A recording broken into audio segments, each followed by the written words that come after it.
So what's up, no mga kachamba, no, nandito naman tayo, no. So pina-check namin yung yung computer box dun sa manggagawa ng computer, no, computer box. Sabi nila okay daw yung computer box, no. So inano namin uli. Ni-retrouble namin tong itong galant na to, no. So yan, binalik na ko uli yung computer box. Yan. So tinignan namin yung mga wirings kasi yung mga wirings niya medyo wala siyang continuity galing sa dito sa side na to. Dito sa kabilang side yung 146 walang continuity yung number 6, no.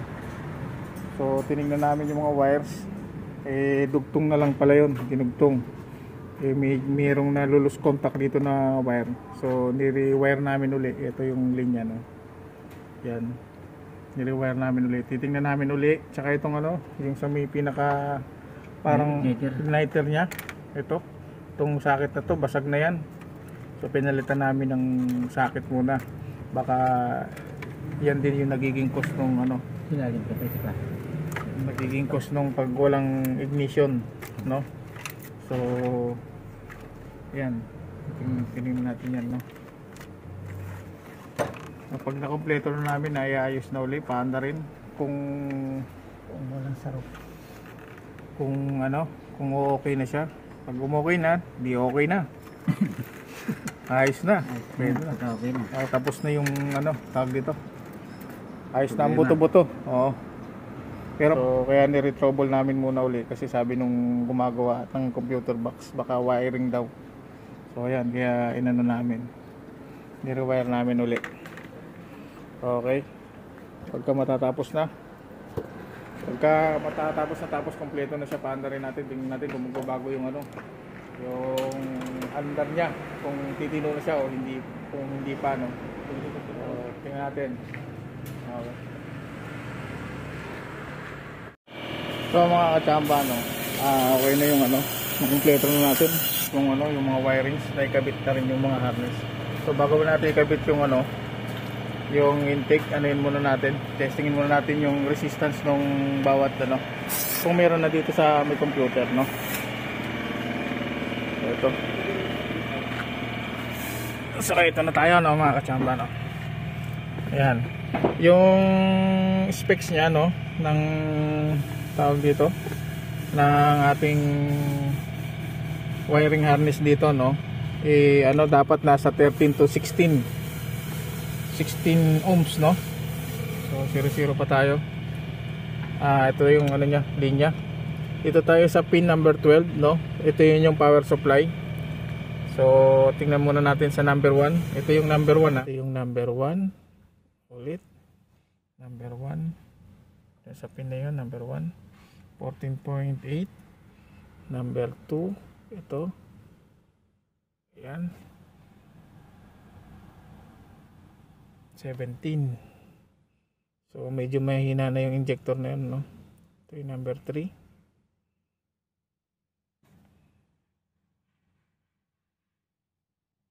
.9. Number 4.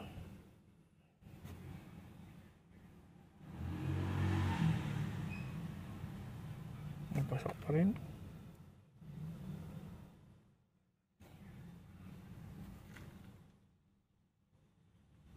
.8. Susunod, ito yung number 5 pala. Number 5. Okay. So 14.8. So pasok na, meron na sila lahat, no.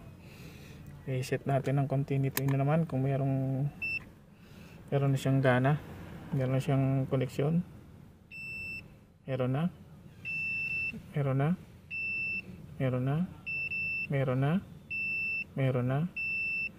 So okay na, no. Check na lang natin, kapitan natin tong computer box.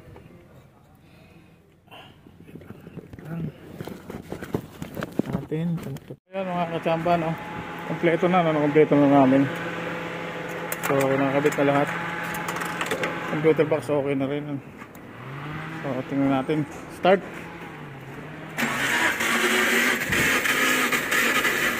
Hop. Wala.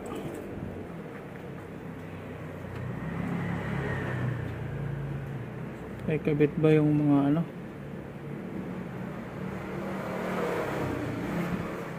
Lang ha. Dito na, kabit na rin dito.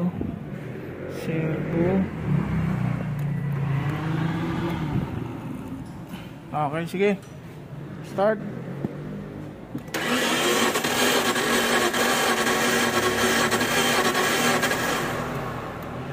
Wala, ayaw man tara.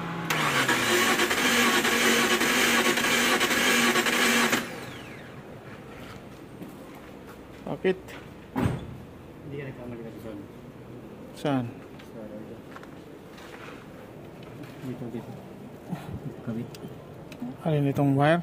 Parang wala mo eh. Parang bumabalik eh. Yung sa ano, sa wifi na. Tingnan natin ha. Yung difference niya. So ayun ano. Kompleto na nga no. Kanina ayaw umandar kasi may natanggal palang sakit dito sa ilalim ng ano, ng air cleaner. So ayan na. Andarin natin ulit. Okay pre, start na pre. Yun oh. Okay na. Okay na siya, umandar na. Tapos tingnan natin ngayon kung meron na siyang ano, kung meron na siyang kuryente sa number 3 no. Tingnan natin no. Ito. Natin. Yun, meron na. Tumutunog na eh. Oo, meron na. Meron na. Saka itong number 6. Yan o. Tumatol yung kuryente o. Lakas.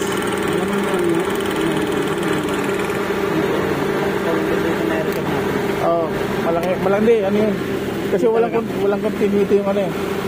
Walang continuity yung mga wires niya. Tapos isa rin yung nagbibigay ng kuryente galing pala rito. Yung sa igniter. So yun no. Mga katsamba, umandar na yung ano. Okay na. Ganda na yung andar niya no. Mukhang natsamba na naman natin to. Tsamba na naman natin to mga katsamba no. Tuminaw na yung andar ng BR na to no. So kukumplituhin na namin yung iba pang mga ano. Pabibili na namin yung ibang pyesa na pending kasi inuna muna namin yung makina kasi nga baka hindi maayos. So kaya inuna muna namin yung makina. Ngayon makapagpabili na tayo ng mga pyesa pang iba na katulad dun sa mga sa preno.